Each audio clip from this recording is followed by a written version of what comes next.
Assalamualaikum warahmatullahi wabarakatuh. Oke teman-teman, selamat datang kembali di channel saya. Eh, Semoga sehat semua ya. Kita cepat aja ya. Kali ini itu teman-teman saya mau bahas mengenai sebuah aplikasi yang beberapa bulan yang lalu itu udah pernah saya bahas. Ya, namanya Mitra Sisuka.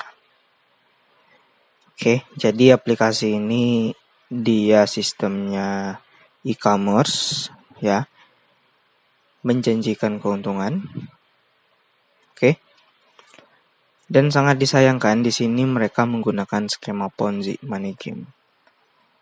Nah, jangan panik ya untuk para pemainnya. Ya mungkin ada yang panik lah ya mungkin.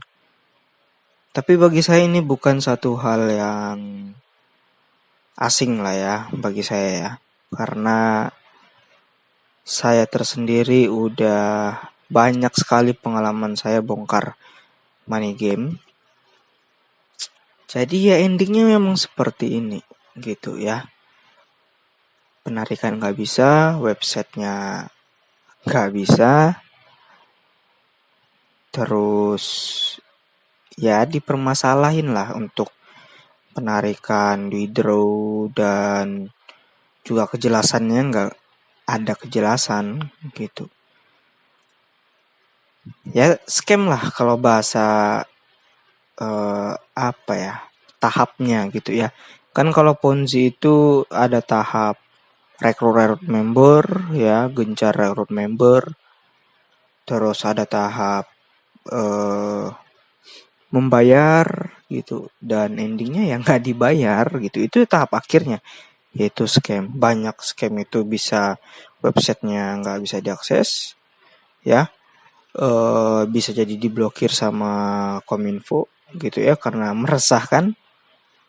Itu bisa jadi gitu. Oke, kita langsung bahas aja ya. Sebetulnya tadi siang itu pas saya lagi kerja ya, itu saya buka komentar YouTube, ada komen yang seperti ini gitu ya. Katanya kemarin udah scam bang per tanggal hari ini per tanggal semalam. Kalian baca sendirilah. Jadi kalian baca, nanti saya tampilkan. Jadi katanya itu scam teman-teman ya, untuk Mitra Sisuka gitu. Per hari ini gitu. Nah, saya cek ya kan. Saya juga nyari informasi gitu teman-teman. Ternyata memang benar ya. Untuk websitenya kalian bisa lihat di samping itu udah nggak bisa diakses ya. Antara dua ini, bisa jadi kabur, bisa jadi diblokir sama Kominfo seperti yang saya katakan tadi. Nah, untuk yang dalam aplikasinya juga seperti itu ya. Nggak bisa di seperti yang dulu gitu ya fiturnya. Jadi Mitra Sisuka ini ya teman-teman ya, saya perjelas lagi. Dia ini money game Ponzi dengan modusnya adalah e-commerce gitu. Yang tak jauh beda dengan FEC ya dan Jombingo yang satu generasi. Tapi FEC dan Jombingo ini udah duluan scam ya, menipu orang, udah duluan kabur lah. Nah, Mitra Sisuka ini yang sekarang ini kabur bawa uang member gitu ya. Sistemnya kayak kalian jadi, kalau saya salah ya tolong dikoreksi ya, kalian seperti jadi penjual gitu, dijanjikan ada pembeli yang pasti gitu. Nah, logikanya ibaratnya kayak di Shopee lah, orang jualan online di Shopee ya, di Lazada, Tokopedia. Mana ada orang jualan di sana dijanjikan dengan pembeli yang pasti ada gitu ya. Itu bukan hukum alamnya tentang perdagangan lah, bukan tentang hukum alam penjualan gitu. Karena kalau jualan itu kita memang ada yang beli tapi fluktuatif gitu. Ada yang belinya hari ini segini gitu ya. Jadi tidak dijanjikan lah istilahnya. Tapi beda dengan di Mitra Sisuka, itu dijanjikan. Gitu ya. Dari sana aja kita udah bisa menilai kalau penawarannya itu nggak benar gitu. Dan ternyata juga menggunakan skema Ponzi gitu ya. Yang leader pasti untung gitu ya. Keuntungannya adalah dari uang member yang di bawah.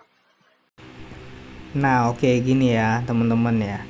Ini mereka lagi meeting gitu ya. Jadi penyebab penarikan itu ataupun websitenya itu error, sehingga penarikan dari Mitra Sisuka ini nggak bisa ya.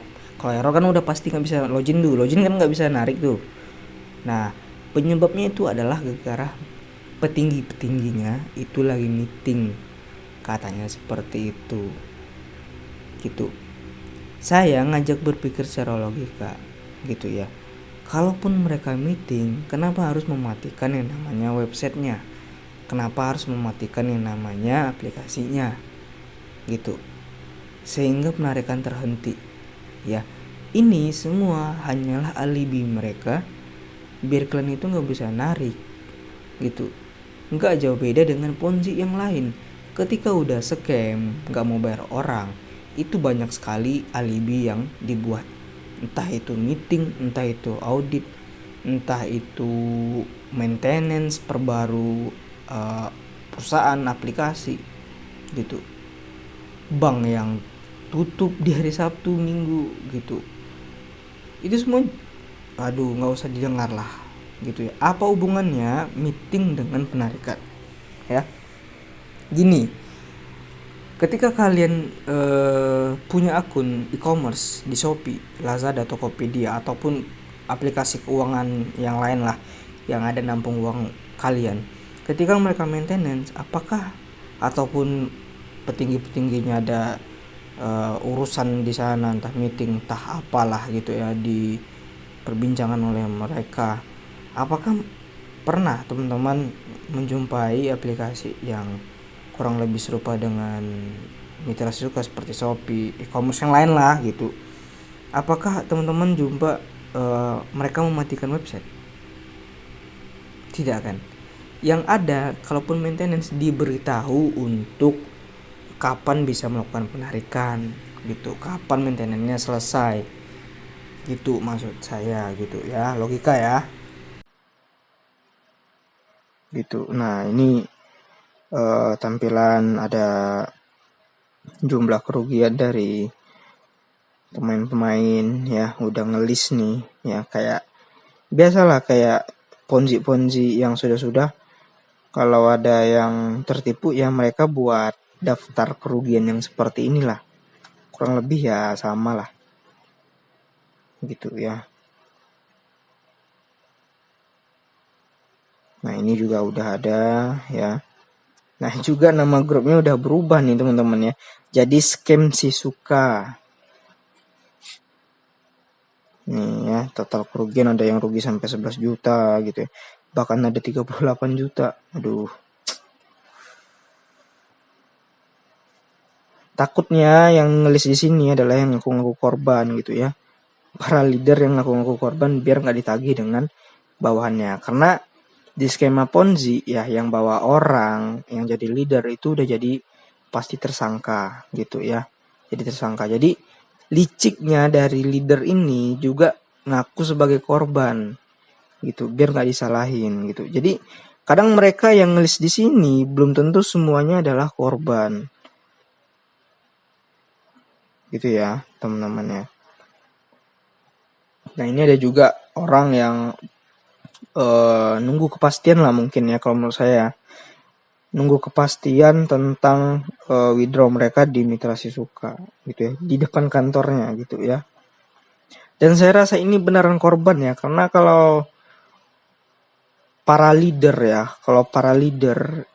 kalau udah scam seperti ini mungkin mereka udah kabur gitu, udah kabur menghilangkan diri gitu. Sedangkan yang real korban ya mungkin ya seperti ini yang dipoto ini ya, mereka nunggu kepastian untuk uang mereka gitu ya. Nah gini, sekarang gini ya, ini faktanya ya yang saya sampaikan dan pesan untuk kalian. Ini kan dari foto ini ya, foto di samping ini ya, kan itu udah sangat jelas kantor. Oke. Jadi ada orang nunggu depan kantor kepastian penarikan lah, mungkin seperti itu ya. Pelajarannya apa yang bisa diambil ya? Nah, gini, tidak selamanya yang ada kantor, investasi yang ada kantor, apalagi bodong ya, investasi bodong yang ada kantor, itu belum tentu aman. Itu mau kantornya sebesar apapun ya,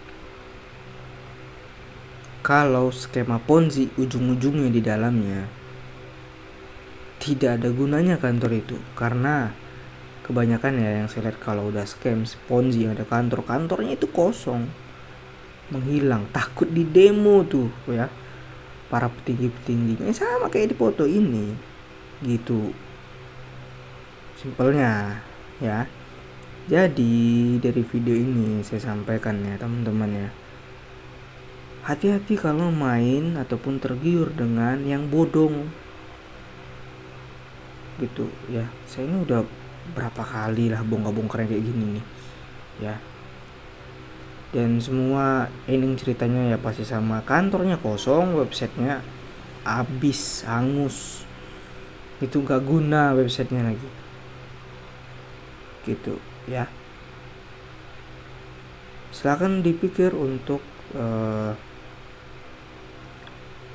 pemikiran kedepannya tentang kriminal investasi bodong skema Ponzi. Terima kasih. Assalamualaikum warahmatullahi wabarakatuh.